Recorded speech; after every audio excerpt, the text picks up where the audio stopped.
Assalamualaikum warahmatullahi wabarakatuh.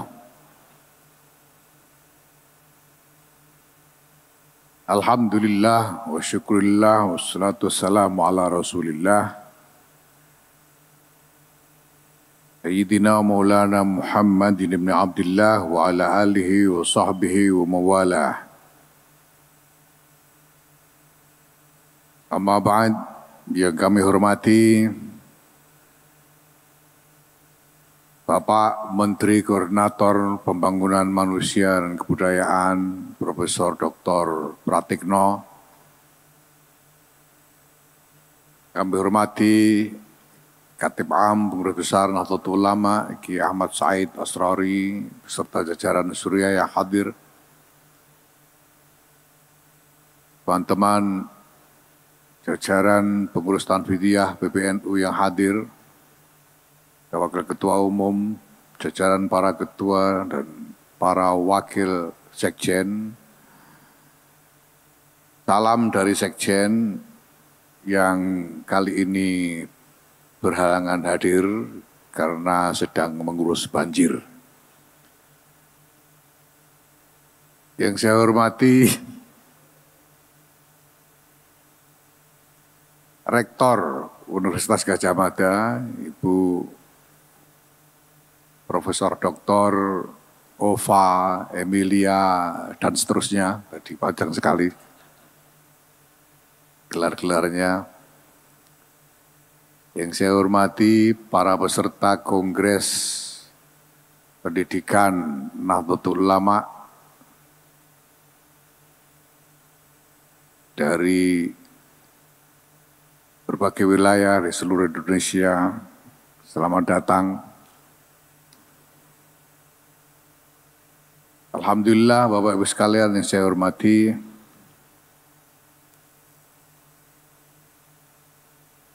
hari lahir Nahdlatul Ulama yang ke-102 menurut kalender Hijriah atau ke-99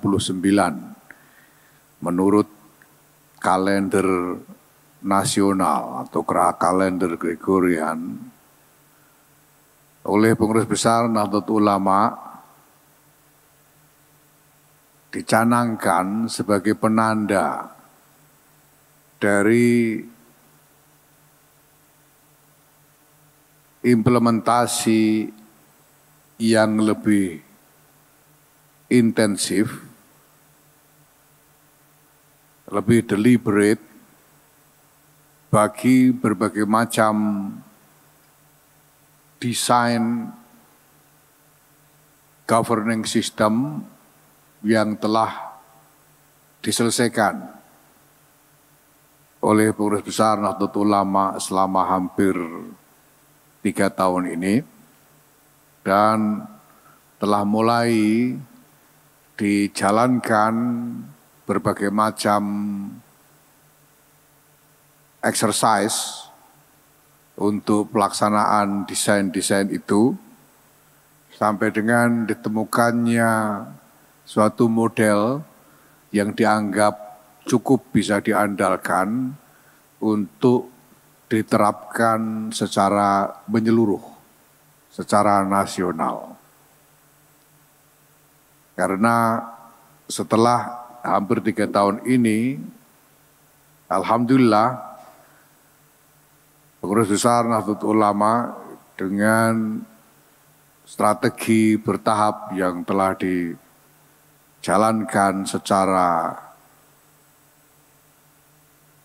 sungguh-sungguh, secara disiplin dan dengan kerja keras yang luar biasa dari semua teman-teman jajaran Pengurus Besar Nahdlatul Ulama, kami telah menyelesaikan tahap-tahap awal dari upaya kita untuk membangun governing system bagi keseluruhan khidmah Nahdiyah yang menjadi tanggung jawab dari Jamaiyah Nahdlatul Ulama ini, dari seluruh jajaran kepengurusan Nahdlatul Ulama ini.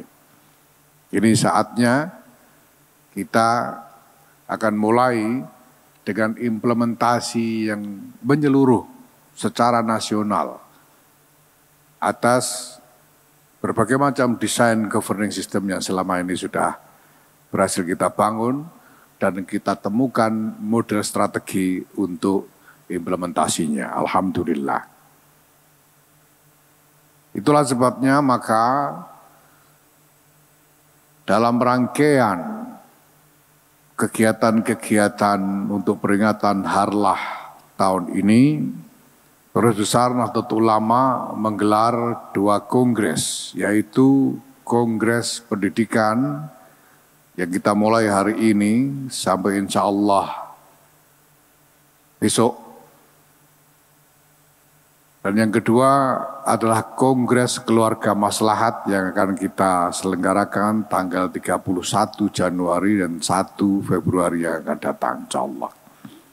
Kenapa 2 tema besar ini yang dipilih? Karena Nahdlatul Ulama ini didirikan sebagai perluasan dan upaya meningkatkan kapasitas dari khidmah pesantren beserta jaringannya.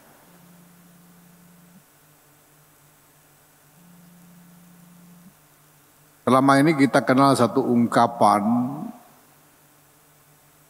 yang menyatakan bahwa NU adalah pesantren besar, sedangkan pesantren adalah NU kecil. Maka seharusnya memang kehadiran Nahdlatul Ulama adalah juga merupakan wujud dari kehadiran pesantren dalam skala yang lebih luas dengan kapasitas yang lebih besar. Pesantren itu sendiri, Bapak Ibu yang saya hormati, adalah khidmah, layanan yang terutama menyangkut 2 arena, yaitu arena pendidikan dan arena pengasuhan masyarakat. Arena khidmatul ilm dan arena riayatul ummah. Maka 2 arena besar ini adalah menjadi juga arena utama dari pergulatan Nahdlatul Ulama dalam mengembangkan khidmahnya. Kegiatan-kegiatan yang lain, ikhtiar-ikhtiar yang lain yang di luar 2 arena utama itu adalah kegiatan-kegiatan penyangga, kegiatan-kegiatan pendukung yang manfaatnya diharapkan dapat mendukung atau memberikan tambahan kapasitas bagi pelaksanaan khidmah di 2 arena besar ini. Kemarin ketika Pak Pratikno ini menjabat sebagai Menteri Sekretaris Negara di dalam pemerintahan yang lalu, kemudian bekerja untuk merealisasikan keinginan pemerintah memberikan konsesi tambang kepada NU. Ini menjadi semacam inspirasi bagi jajaran pengurus NU di berbagai tingkatan untuk juga mencari-cari kerjaan yang seperti itu gitu. Pokoknya mencari apa yang kira-kira bisa menjadi uang. Ini adalah satu dinamika yang sebetulnya sangat positif karena ada keinginan untuk secara mandiri membiayai berbagai macam kegiatan-kegiatan jamiah. Tetapi saya ingatkan berulang kali kepada seluruh jajaran pengurus NU ini bahwa Nahdlatul Ulama ini adalah organisasi ulama Nahdlatul Ulama ini bukan organisasi bisnis. Ini adalah jam'iyah, organisasi keagamaan dan kemasyarakatan yang merupakan tempat bergabung dan wujud dari khidmah ulama kepada masyarakat. Maka apabila kita mengupayakan juga, kita menyelenggarakan juga berbagai macam kegiatan di luar arena pendidikan dan kemasyarakatan itu semua adalah sekedar sebagai pendukung dari ikhtiar-ikhtiar utama yang menjadi tanggung jawab kita. Bapak Ibu sekalian yang saya hormati, setelah 100 tahun Nahdlatul Ulama bergulat sejak didirikannya, 100 tahun lebih bergulat baik sebagai jam'iyah maupun sebagai jamaah, baik sebagai organisasi maupun sebagai komunitas. Saat ini kita telah mewarisi, kita menerima warisan kekayaan yang luar biasa besar dari berbagai macam inisiatif yang muncul di lingkungan Nahdlatul Ulama ini untuk memberikan khidmah kepada masyarakat di bidang baik di bidang pendidikan maupun di bidang kemasyarakatan. Tadi secara sekilas dalam tayangan video telah digambarkan kita punya sekitar 13.000 lembaga pendidikan anak usia dini. Kita punya sekitar 26.000 pesantren. Kita punya 15.000 sekolah dan madrasah. Kita punya ratusan perguruan tinggi di lingkungan Nahdlatul Ulama. Tapi harus kita sadari, kita akui, dan kita pahami realitas bahwa semua inisiatif yang luar biasa besar, baik dari segi jumlah maupun skalanya, ini adalah inisiatif-inisiatif yang masing-masing muncul dan tumbuh secara independen. Merupakan inisiatif-inisiatif yang lahir dari semangat berkhidmah yang begitu saja dilaksanakan tanpa menunggu apapun. Sehingga nature dari setiap khidmah yang ada itu sebetulnya adalah khidmah-khidmah perorangan atau khidmah-khidmah kelompok-kelompok yang terpisah satu sama lain. Dan sekarang sudah menjadi begitu banyak jumlahnya. Ketika ibu-ibu muslimat menyelenggarakan pendidikan anak usia dini, Raudhatul Atfal dan lain sebagainya, mereka itu tidak nunggu komando dari pengurus muslimat, tidak nunggu apalagi komando dari pengurus NU. Mereka melihat ada banyak anak berkeliaran, mereka bikin PAUD gitu saja. Ketika orang-orang di lingkungan Nahdlatul Ulama jamaah mendirikan sekolah-sekolah, mereka juga tidak menunggu siapa-siapa. Ketika mereka melihat kebutuhan adanya lembaga pendidikan, mereka dirikan begitu saja dengan inisiatif individual di kalangan mereka sendiri. Bahkan kadang-kadang betul-betul perorangan atau seseorang yang mengajak sekelompok kecil teman-temannya untuk membuat inisiatif-inisiatif. Dan Masya Allah, semua inisiatif yang mereka buat sendiri secara individual dan independen, beli tanah sendiri,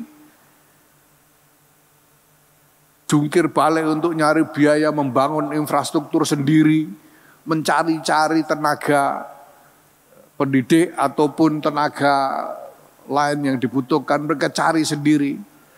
Kadang-kadang banyak di antaranya yang melibatkan diri secara pro bono tanpa bayaran.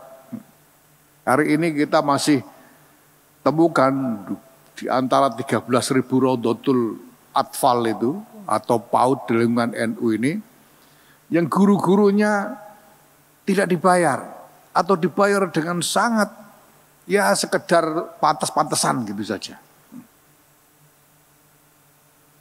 Ada PAUD-PAUD misalnya yang gurunya itu hanya digaji, diberi honor sebulan hanya 150.000. Ya mungkin tidak cukup bahkan untuk mengganti transport.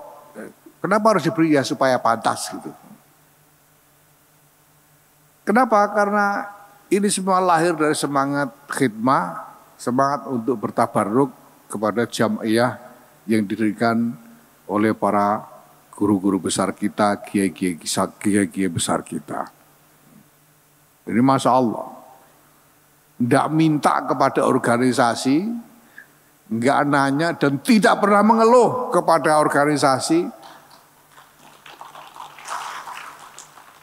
Tapi semuanya dengan sepenuh hati menisbatkan khidmahnya itu kepada Nahdlatul Ulama.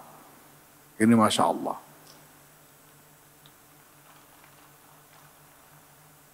Nah maka Bapak Ibu sekalian yang kami hormati, jamiah ini harus kemudian berpikir apa yang harus dilakukan untuk membantu supaya inisiatif-inisiatif individual itu bisa berkembang lebih baik. Bisa berkembang dengan proyeksi masa depan yang lebih bisa diperhitungkan. Maka Bapak Ibu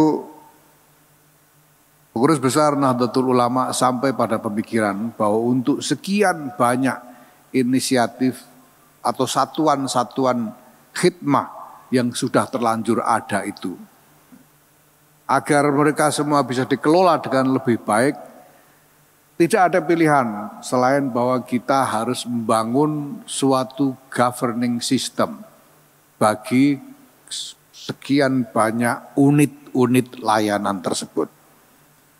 Ini berlaku baik untuk khidmah-khidmah layanan di bidang pendidikan maupun layanan di bidang kemasyarakatan yang lain seperti kesehatan dan lain sebagainya. Inilah Bapak Ibu sekalian yang kemudian diupayakan oleh pengurus besar Nahdlatul Ulama sejak awal masa khidmah ini. Berusaha membangun desain-desain governing system untuk berbagai jaringan unit-unit layanan yang sudah ada di lingkungan Nahdlatul Ulama. Nah, governing system itu berarti pertama, harus ada pengendalian yang terstruktur dengan hierarki sampai ke pusat. Supaya semuanya bisa dimonitor, dievaluasi, diadvokasi, dan seterusnya. Sehingga setiap unit yang ada ini mendapat peluang, mendapat kesempatan untuk berkembang lebih baik dengan dukungan keseluruhan sistem. Supaya masing-masing tidak harus jungkir balik, pontang-panting, dan kembang kempis sendiri-sendiri untuk memperjuangkan keberadaannya, tapi ada dukungan sistem untuk mengembangkan diri. Nah itu berarti juga kita butuh desain sistem yang di dalamnya termuat ketentuan-ketentuan mengenai standar-standar. Standar infrastruktur, standar kualitas, standar-standar yang relevan dengan berbagai macam layanan tersebut. Kita juga membutuhkan regulasi, aturan-aturan tentang bagaimana lembaga-lembaga atau unit-unit layanan itu seharusnya dikelola dengan cara apa. prosedur-prosedur apa yang harus ditetapkan supaya semuanya berjalan dengan standar manajemen yang baik. Dan kemudian harus ada upaya untuk melakukan enforcement, untuk menegakkan disiplin di dalam pelaksanaan ketentuan-ketentuan sistem tersebut. 3 tahun ini Pengurus Besar Nahdlatul Ulama telah bekerja sangat keras untuk membangun desain-desain governing system tersebut, dan alhamdulillah kita sudah selesaikan sekaligus dengan model implementasi, model strategi implementasinya. Mudah-mudahan dengan doa restu para kiai, para ulama, doa restu Bapak Ibu sekalian, para pencinta Nahdlatul Ulama, sudah ini kita bisa secara lebih deliberate, lebih menyeluruh, lebih komprehensif, dan lebih merata menerapkan governing system ini bagi sekian banyak layanan-layanan yang ada di lingkungan Nahdlatul Ulama. Pada saat yang sama, kami juga menyadari bahwa tidak mungkin Nahdlatul Ulama melakukannya sendirian. Jam'iyah Nahdlatul Ulama ini, kepengurusan organisasinya NU ini sendiri, kenyataannya, realitasnya belum punya kapasitas yang mencukupi untuk melaksanakan berbagai macam upaya itu sendirian. Itulah sebabnya kami juga secara aktif berupaya untuk mendapatkan partner-partner kerjasama. Dan di antara partner-partner kerjasama itu tentu saja yang paling utama yang kami harapkan adalah dari pemerintah. Maka terima kasih kepada Bapak Menteri Koordinator Pembangunan Manusia dan Kebudayaan yang telah hadir hari ini. Saya yakin sudah ini yang hadir di NU bukan cuma orangnya, tapi dan lain-lainnya juga, insya Allah. Karena kami memang butuh itu. Karena kami ini, NU ini berurusan dengan, menurut statistik, ya, yang paling akhir dilakukan oleh Alfara 2024 kemarin, kami berurusan dengan 57,6% dari populasi Indonesia. Itu berarti 57,6% dari sekitar 285 juta orang. Maka tidak mungkin satu organisasi non pemerintah seperti NU mampu melakukan tugas untuk berurusan dengan sekian banyak orang ini sendirian tanpa dukungan dari pemerintah. Dengan demikian maka Bapak Ibu sekalian, memang kebutuhan untuk melakukan penempatan diri yang lebih tepat bagi NU ini di hadapan pemerintah dan berbagai macam stakeholder bangsa dan negara yang lain, ini harus kita lakukan.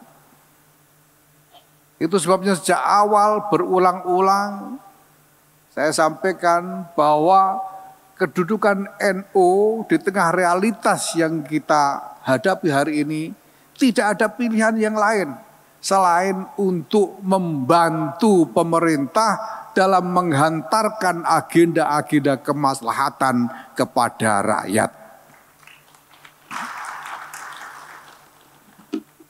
Menggunakan segala macam kapasitas yang dimiliki oleh Nahdlatul Ulama sebagai organisasi ini untuk membantu memastikan agar tujuan-tujuan kemaslahatan yang diagendakan oleh pemerintah sungguh-sungguh sampai dan nyata-nyata dirasakan oleh rakyat.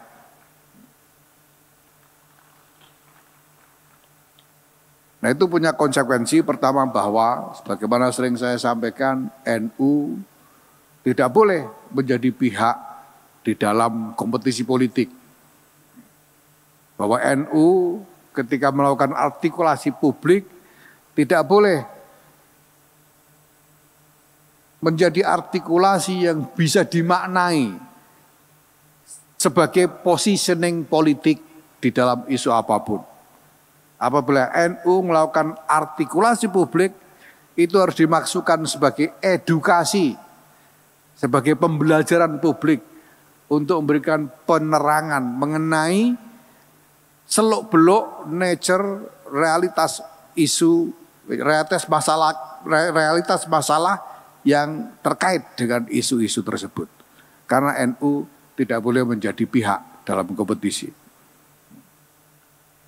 Ini berarti juga Bapak Ibu sekalian yang kami hormati bahwa NU harus membuka diri dengan kerjasama ya, yang seluas-luasnya dengan berbagai pihak yang relevan dengan khidmah Nahdlatul Ulama ini. Alhamdulillah kami telah berhasil membuat kesepakatan kerjasama dengan hampir semua kementerian dalam kabinet yang ada, kabinet Indonesia Maju dan kabinet Merah Putih ini, dan terus masih kita agendakan pembicaraan-pembicaraan dengan kementerian-kementerian yang lain maupun badan-badan negara yang lain. Karena tidak ada cara, saya sempat sampaikan kepada pemerintah, para pejabat pemerintah bahwa kalau NU ini tidak bekerja dalam skema kerjasama dengan pemerintah, itu nanti ujungnya NU jadi kurang kerjaan. Pengurus yang sebanyak ini, pengurus NU itu dari pusat sampai ke ranting, kita hitung personilnya tidak kurang dari 2 juta orang. Tidak mungkin NU sendiri membuat kegiatan yang dibiayai sendiri untuk 2 juta orang, itu tidak mungkin.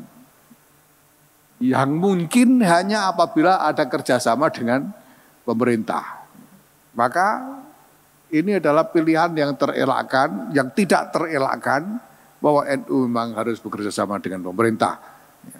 Kalau enggak, ini pengurus NU akan jadi kurang kerjaan, dan orang kurang kerjaan itu biasanya ngawur. Kalau sekarang kita lihat ada orang ngawur-ngawur itu pasti karena kurang kerjaan. Karena nganggur itu. Nah demikian juga kita kembangkan kerjasama dengan berbagai lembaga lain. Insya Allah hari ini nanti saya akan menandatangani Memorandum of Understanding, kesepahaman dengan Universitas Gadjah Mada yang diwakili Bu Rektor hari ini sudah hadir bersama kita.